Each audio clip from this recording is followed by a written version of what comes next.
Voir sur la terrasse d'un immeuble habité par une communauté de religieux, un père jésuite se livrait à une étrange et silencieuse gesticulation en compagnie d'un beau rouge à longue mèche noire, noué de rubans rouges, était l'autre matin un spectacle propre à interrompre le travail d'ouvriers maçons occupés dans les étages d'une maison voisine. Le père Marcel Jousse, le regard pétillant, vérifiait par l'expérimentation directe sa conception du monde si pénétrante et si personnelle, qui a déclenché un mouvement d'idées fertiles en conséquences pratiques. En échangeant des gestes d'une cadence très souple avec le bel athlète indien qu'est le chef Oscomo de la tribu Akima, il use du fameux langage par signes, ce mode d'expression concret et plastique qui est comme l'espéranto des 200 de tribus indiennes dont le langage oral varie essentiellement. C'est par ces mots que commence un article paru dans le Point de vue Image du Monde de l'époque, le magazine Vue. L'article continue en précisant certains points des impressions de Marcel Jousse sur le geste et sur la biographie d'Oscomo Meister, cet Indien des plaines devenu vedette de cinéma dans la vieille Europe suite à l'exposition coloniale de 1931.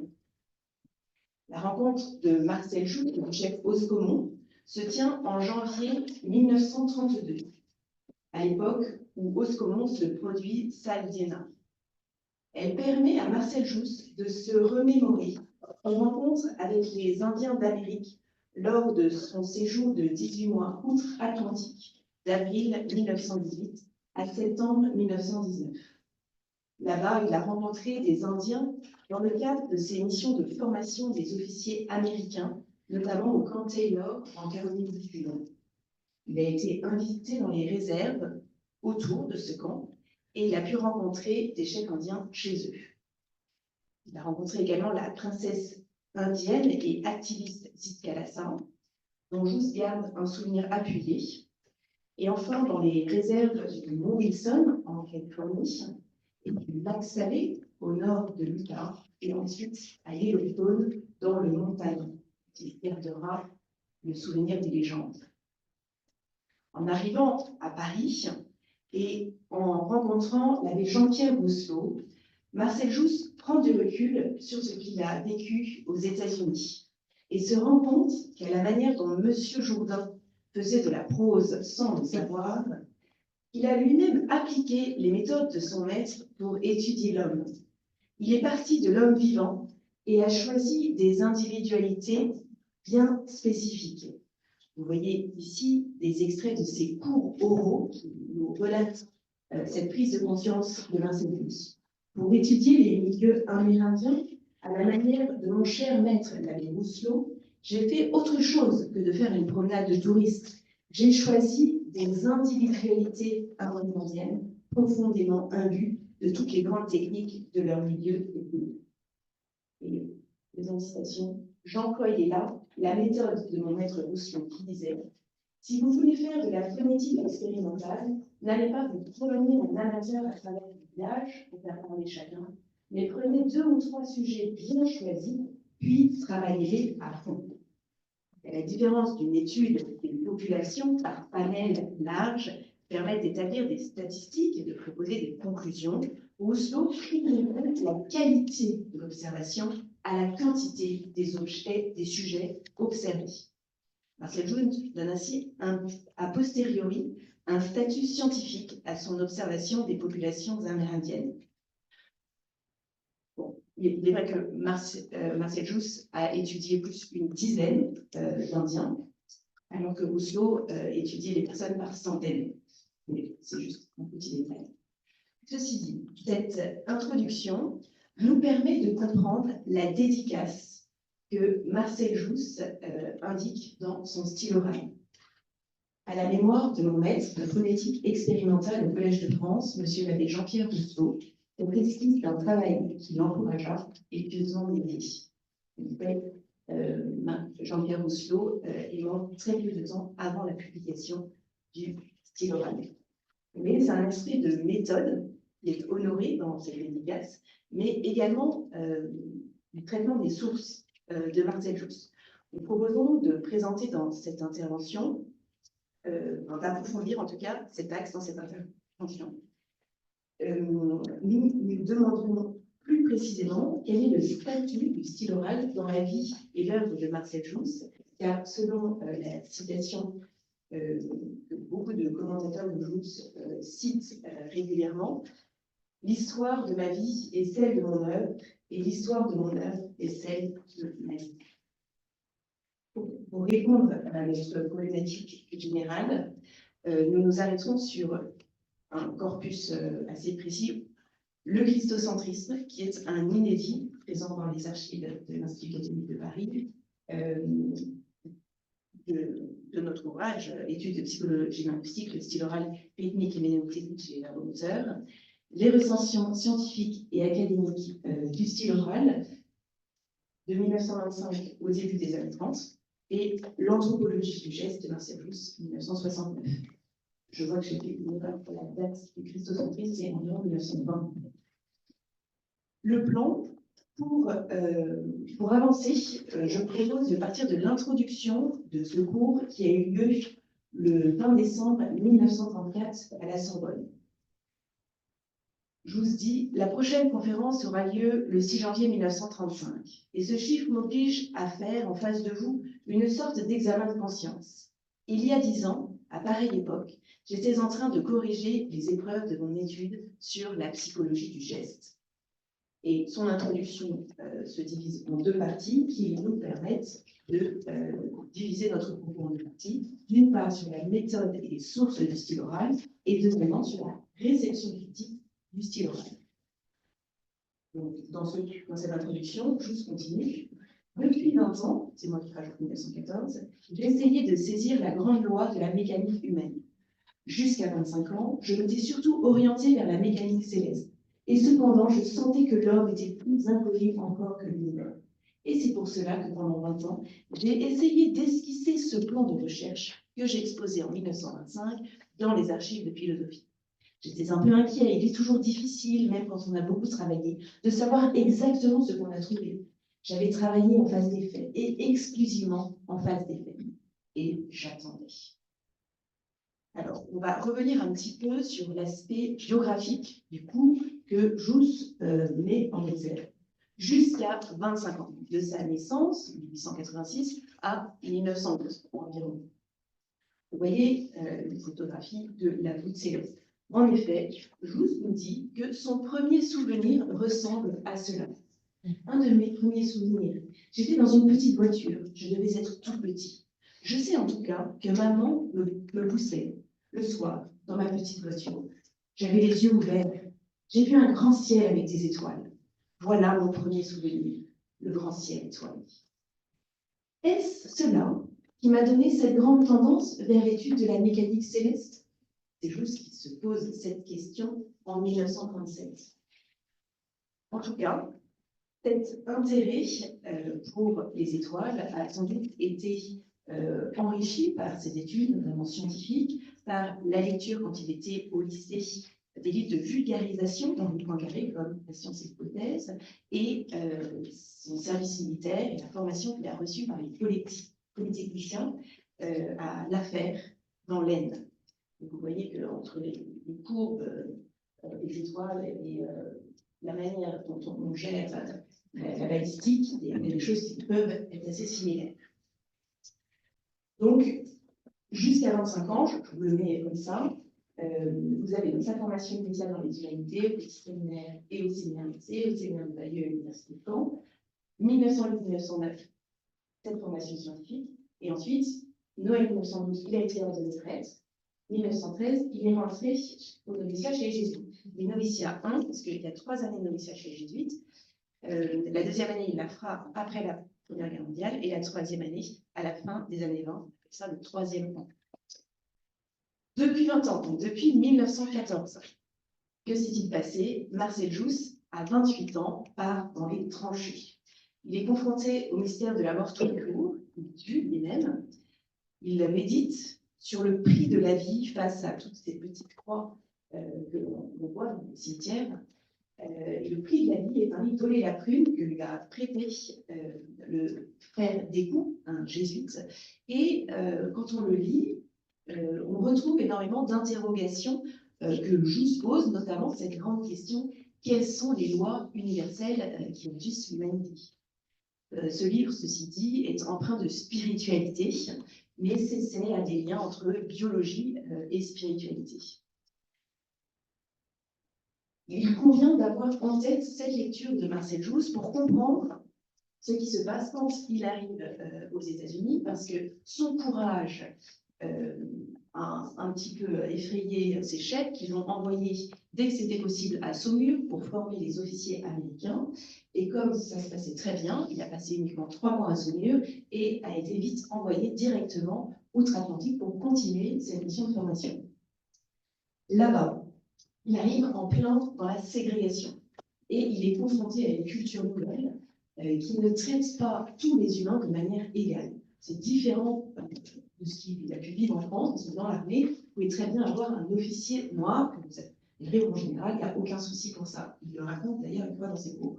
Alors que là-bas, quand il prend le train, il voit que les wagons sont plus étroits pour les personnes de couleur noire.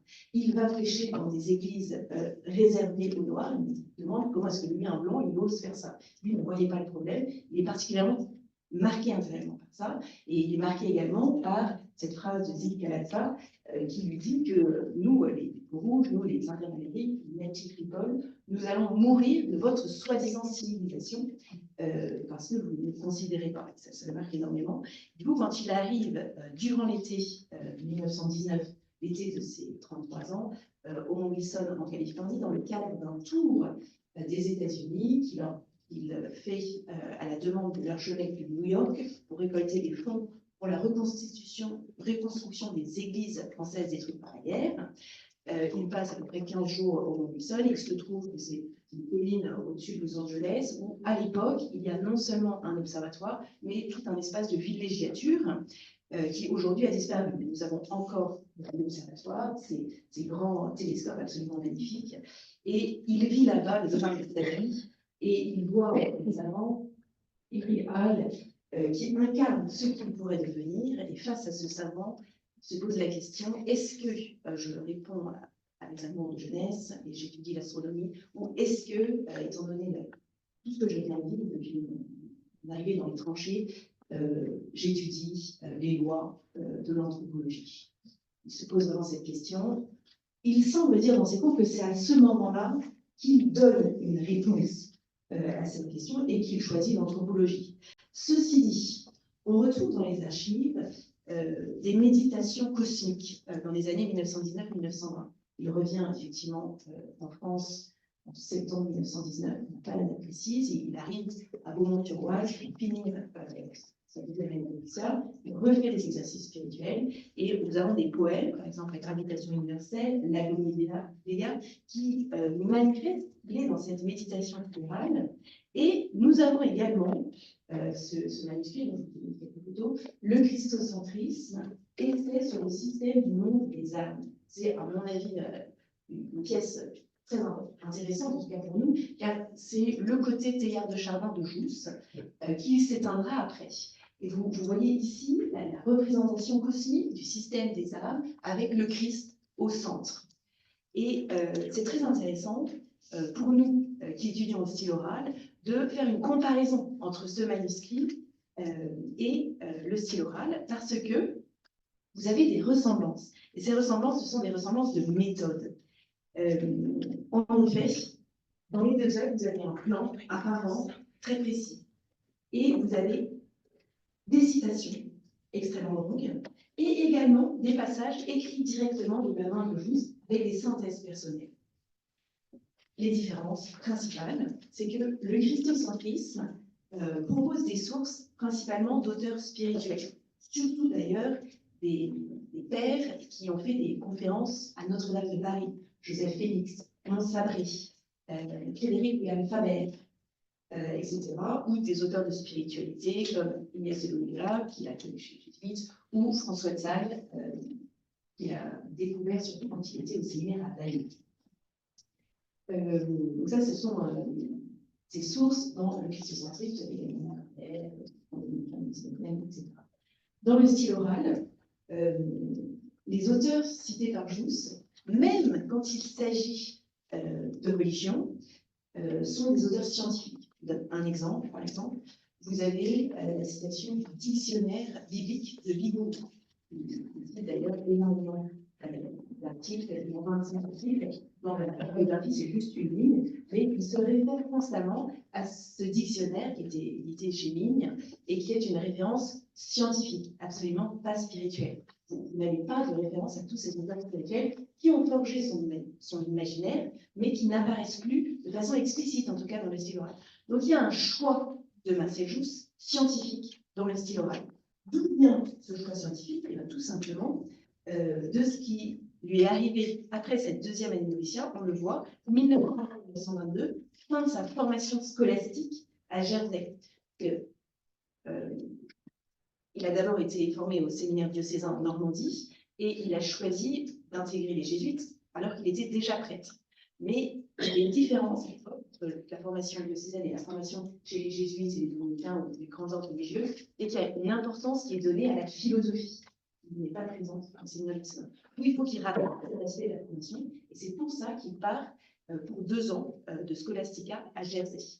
Et là, on a eu des éléments d'archives que nous a présentés Rémi sur le sujet. Et du coup, il arrive en 1922 à Paris avec déjà toute une réflexion qui a été nourrie par cette science, monsieur Jersey, et il s'inscrit à l'Université de Paris, il publie, et ensuite il y a la réception.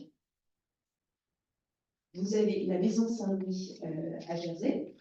C'était un palace qui a été transformé en Scolastica, donc le déménagement étant donné des problèmes politiques en France. Vous avez donc la Sorbonne et le Collège de France, donc les lieux où Jousse s'est imprégné de ces méthodes scientifiques et qui lui permettent de prendre cette direction scientifique pour tout le reste de sa vie.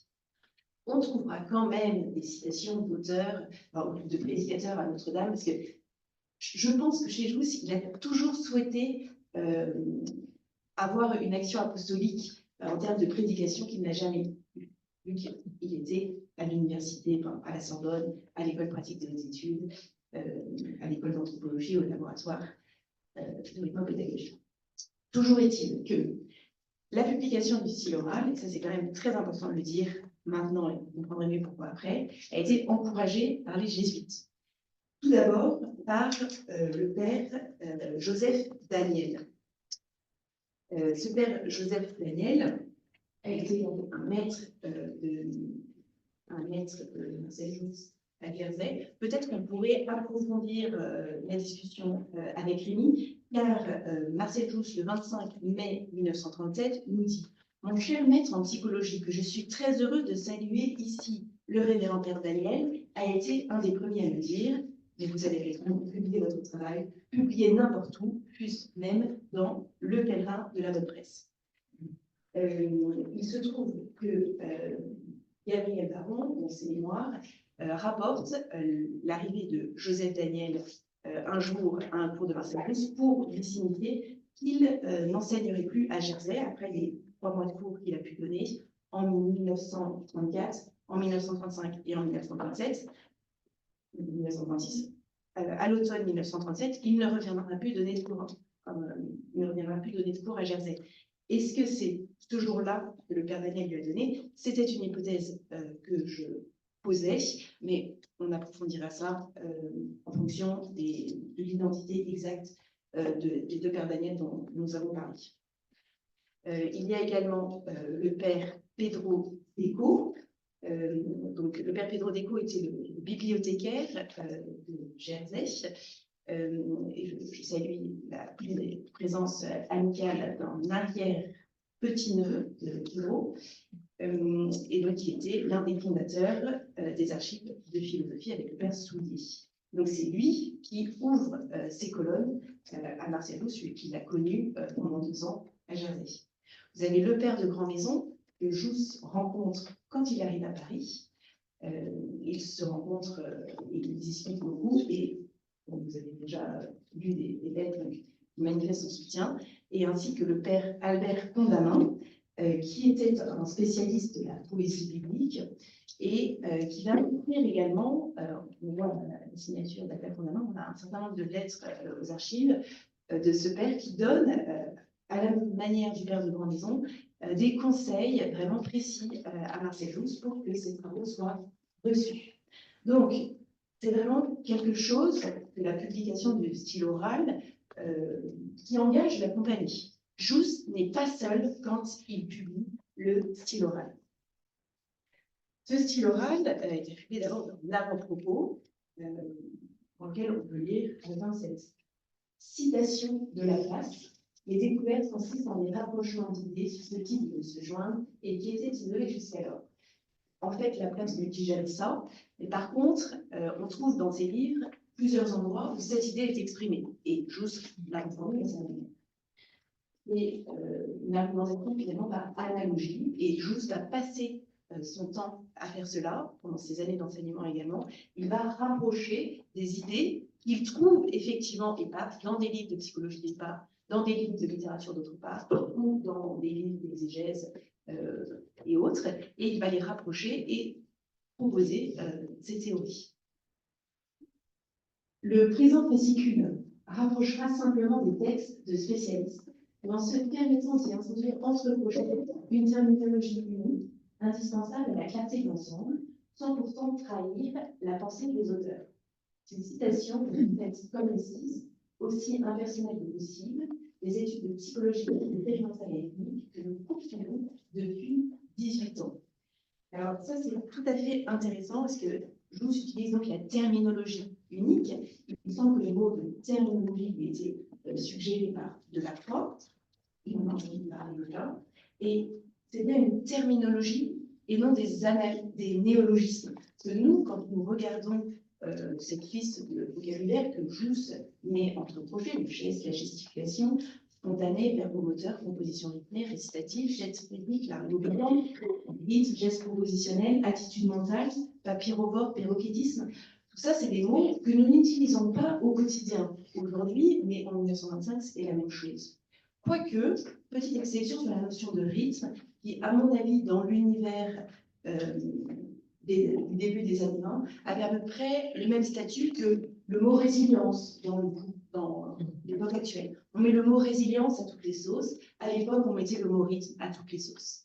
Sinon, pour verbomoteur, c'est un mot que je n'ai absolument pas inventé. Il l'a trouvé dans un livre du docteur Saint-Paul sur le langage intérieur, qui lui-même le reprend à une présentation d'un professeur de Vienne qui décrit sa manière de retenir comme verbomotrice. Mais il propose également d'autres moyens de fonctionnement de la mémoire, et je vous retiens ce moyen-ci parce qu'il m'intéresse. Pareil, le mot geste et le mot gesticulation est présent dans un livre de linguistique que Jousse consulte effectivement. C'est juste qu'il y a juste cet auteur qui le citait, et Jousse va le mettre en exergue. Geste propositionnel, là, c'est Jousse qui invente. Vous vous souvenez, sur la première image, nous avions l'Indien et Jousse qui faisait des gestes avec une petite phrase toute simple. Les nuages, un geste, cachent le soleil. C'est une phrase, en fait, et le geste propositionnel, c'est une phrase. Sujet, verbe, complément. Et pour nous, c'est la base, c'est la structure minimum de la langue. C'est une langue holophrastique. Et nous, c'est vrai qu'on pense que la base du langage, c'est avec la syllabe ou le mot. Lui, son avis, c'est que la base, c'est le geste propositionnel. Voilà, donc ça, c'est tout le vocabulaire de Jousse, bien d'ailleurs. Et lui, sa spécificité, c'est de prendre ça comme des actions, on va dire, un univers, en tout cas, mental, où il les met à côté. Et enfin, nous relevons dans cet avant-propos, nos recherches ont porté sur la mémoire, l'ergomotrice rythmique, sur ce que notre professeur du Collège de France, Pierre Janet, appelait la psychologie de la récitation. Ça, c'est très intéressant. On est dans l'avant-propos, c'est Jousse qui parle. On a un livre qui s'appelle Études de psychologie linguistique, style oral, rythmique et mnémotechnique chez les verbomoteurs. Et lui, qu'est-ce qu'il nous dit? En fait, je vais vous parler de la mémoire. On a entendu parler là pendant une demi-heure du style oral. Nous parlons du style oral quand on parle de ce livre, et pourtant Jousse veut nous parler de la mémoire. En fait, ce qui est très intéressant, c'est que quand on regarde le plan du style oral, des 18 chapitres, là vous avez par exemple un schéma que propose le père Pierre Schaeffer dans sa thèse. Il dit, voilà, tout le monde dit que le style oral c'est des mosaïques, donc lui il propose une mosaïque. Bon. Moi je vous ai fait un plan en 3 parties pour que ce soit plus simple. D'abord, les fondements théologiques du geste, ensuite le style oral rythmique, enfin le style oral mnémotique. La mémoire en fait, c'est extrêmement intéressant. Quand vous ouvrez le chapitre 15 qui parle des facultés mnémoniques, c'est la première fois que pendant une page et demie, vous avez uniquement Jousse qui parle et qui prend la plume. Ça veut dire que le thème de la mémoire, c'est le sujet qui est mûr chez Jousse à cette époque-là. Il continue dans cette troisième partie à prendre des mots entre crochets, effectivement, et à donner des citations, effectivement, mais beaucoup moins, et beaucoup plus, il va citer juste un livre sans dire à quelle page on va aller voir, ou sans donner effectivement la citation de cette page. Alors que dans la première partie, on a uniquement quelques mots entre crochets, puis petit à petit, dans la deuxième partie, ce qui va être entre crochets, ça va être de plus en plus des phrases, des exemples et des réinterprétations. Donc, on parle du style oral, et finalement, dans ce livre, il y a plusieurs étapes, il y a plusieurs manières d'avancer, et dans la réception critique, souvent, on parle du style oral en soi, où on commente en fait le début, qui est très très complexe. Dans le début, c'est vraiment que des citations, et Jousse prend quasiment jamais la parole. Donc voilà, c'est un point, je pense, qu'il faut avoir en tête. Et d'où vient cet intérêt pour la mémoire de Jousse? C'est parce qu'il nous raconte dans un discours oral sur mon livret de baccalauréat, voilà ce que je lis, et vous allez voir si cela correspond à ma psychologie. Je vous donne les qualités et les défauts. Excellent élève, très consciencieux, mais mémoire rebelle. Retenez bien cela. Il y a certaines mémoires qui sont faites pour s'exercer de telle façon et d'autres de telle autre façon. Et du coup, durant la Première Guerre mondiale, il va dans sa poche les Targums, dans sa poche les évangiles en grec, et il va réussir à ce moment-là à apprendre par cœur. Pourquoi? Parce qu'il a fait des exercices spirituels de Saint Ignace pendant sa première année de noviciat une fois, et il y a une méthode très affective de méditation de la parole de Dieu et qui va lui permettre, enraciné dans son affectivité, de retenir effectivement ce qu'il n'avait jamais réussi à faire avant. Et donc, effectivement, Jousse ne parle pas de cette affectivité, mais c'est grâce à elle qu'il a réussi à retenir quelque chose. Donc, il y a quelque chose à creuser. Bon, la conclusion du style oral n'apporte rien de nouveau. En revanche, la bibliographie des auteurs cités est très intéressante parce que, déjà, elle est assez longue, elle fait 4 pages. Nous voyons effectivement les sources diverses de Jousse avec de la psychologie, avec de la littérature, des élèves dont on a parlé. Ceci dit, il y a quelque chose qui est à noter, c'est que aujourd'hui, dans ma thèse de doctorat, je ne fais pas la bibliographie de la même manière. Savoir que lui, il va mettre en auteur principal, par exemple, Wundt, c'est le fondateur de la psychologie expérimentale en Allemagne, alors qu'il ne le cite que par auteur interposé, à savoir Kostylev, qui a écrit un livre sur la crise de la psychologie expérimentale de Kostylev. Donc ça, c'est un exemple. Jousse, a priori, n'est pas allé voir Wundt.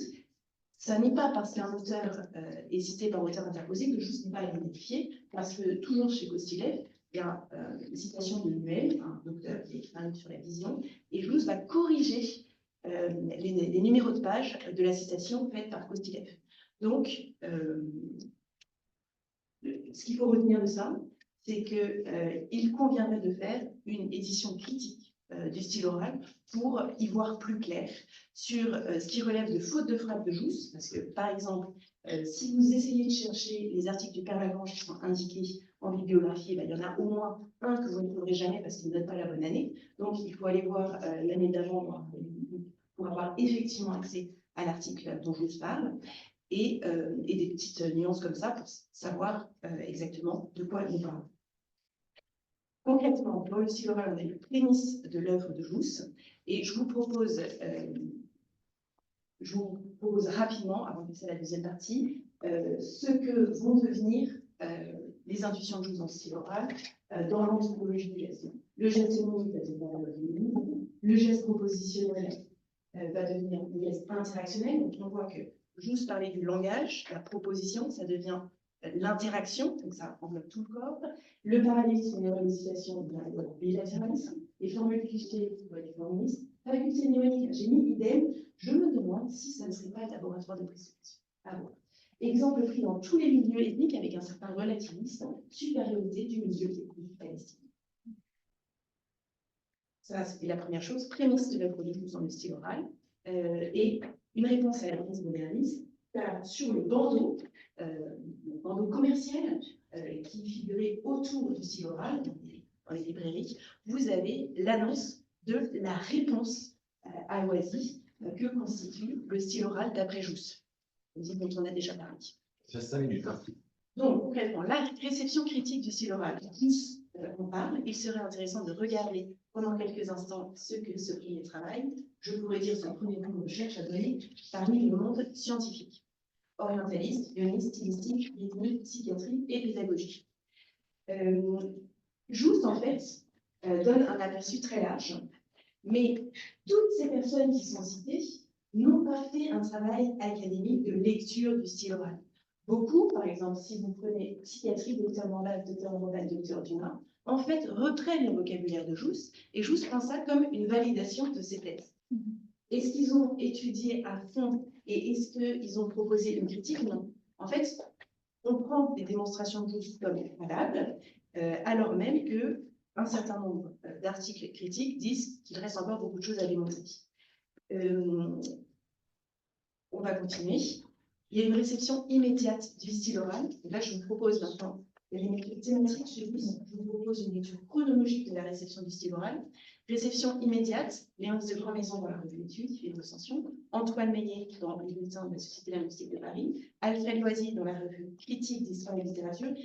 On a vu qu'il y en avait une autre aussi dans la revue Psychologie. C'est celle-ci qui m'intéresse et je vais vous dire pourquoi. Et je vous ai mis un exemple d'une recension de pourquoi j'ai mis Alfred Loisy dans la revue Critique d'histoire et littérature, parce que l'article d'après, dans cette revue, c'est également Loisy qui l'écrit et il fait la recension d'un ouvrage de Maurice Gogol. Il dit à Maurice Gogol, d'ailleurs, si vous vouliez avoir des réponses aux questions que vous posez mal, allez voir Marcel Jousse. Et quelques années après, c'est Maurice Gogol, qui est devenu doyen de la faculté protestante de théologie et ayant un emploi du temps suffisamment chargé pour ne plus avoir le temps d'assurer tous ses cours à l'école pratique des hautes études, va laisser son temps de parole à Marcel Jousse, 2 heures par semaine, 24 semaines par an, pendant 12 ans. Ça va lui permettre de développer ses ambitions spécifiquement sur le milieu ethnique palestinien.